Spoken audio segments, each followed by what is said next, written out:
എൻ്റെ പേര് സാന്ദ്ര. ഞാൻ സെൻറ് ആൻസിൽ നിന്ന് വരുന്നു. ഞാൻ 8ാം ക്ലാസ്സിലാണ് പഠിക്കുന്നത്. എൻ്റെ ഓർമ്മ വെച്ച കാലം മുതൽ എനിക്ക് വീസിങ് ഉള്ളതായിട്ട് എനിക്കറിയാം. എന്തെങ്കിലും വീസിങ് എന്ന് പറഞ്ഞാൽ ശ്വാസം മുട്ടൽ അല്ലേ? അതാണ് ശ്വാസം മുട്ടലാണ് വീസിങ് എന്ന് പറയുന്നത്. മലയാളം മീഡിയങ്ങളുള്ളതുകൊണ്ട് അച്ഛൻ പറഞ്ഞാണ്.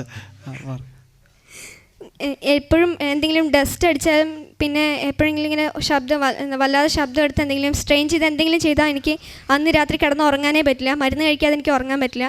കുറേ ഡോക്ടേഴ്സിൻ്റെ അടുത്ത് പോയി അവർ വേറെ കുറേ മരുന്ന് തരും. അത് ഇനിയും ഒരു പ്രയോജനം ഉണ്ടായിരുന്നില്ല. പിന്നെ രാത്രി കിടന്ന് ഉറങ്ങണമെങ്കിൽ നെബുലൈസ് ചെയ്യണമായിരുന്നു. അങ്ങനെ എല്ലാ ദിവസവും ചെയ്ത് കഴിഞ്ഞപ്പോൾ ഡോക്ടേഴ്സ് പറഞ്ഞു അത് ചെയ്ത് കഴിഞ്ഞാൽ പിന്നെ ജീവിതത്തിൽ ഒരിക്കലും അത് ചെയ്യാതെ ഇരിക്കാൻ പറ്റില്ല, അത് കാരണം അത് നിർത്താൻ പറഞ്ഞു. എന്നാലും പക്ഷേ അത് കഴിഞ്ഞപ്പോൾ പിന്നെ എനിക്ക് ഒരു ദിവസം ഉറങ്ങാൻ പറ്റാതെയായി. ഇവിടെ വന്ന ദിവസം രാത്രി എനിക്ക് വല്ലാതെ ചുമച്ച് ഞാൻ അന്ന് ഉറങ്ങുമെന്ന് എനിക്ക് ഇതുണ്ടായിരുന്നു. പിന്നെ ഞാൻ എൻ്റെ കയ്യിൽ ഉണ്ടായിരുന്ന മരുന്ന് ജസ്റ്റ് ഉപയോഗിക്കരുതെന്ന് പറഞ്ഞിട്ടും പക്ഷേ എനിക്കന്ന് നല്ല ചുമയുണ്ടായിരുന്ന കാരണം ഞാനത് ഉപയോഗിച്ചു. പിറ്റേ ദിവസം ഞാൻ ഇവിടെ ആരാധനയ്ക്ക് വന്നിരുന്നപ്പോൾ ഞാൻ ശരിക്കും കരഞ്ഞ് പ്രാർത്ഥിച്ചു, ദൈവമേ അതൊന്ന് മാറ്റിത്തരണേ. കാരണം ഉപയോഗിക്കാൻ പറ്റാത്ത മരുന്ന് ഞാൻ വീണ്ടും ഉപയോഗിച്ചുകൊണ്ട് അത് മാറ്റിത്തരണേ ഞാൻ ശരിക്കും പ്രാർത്ഥിച്ചു.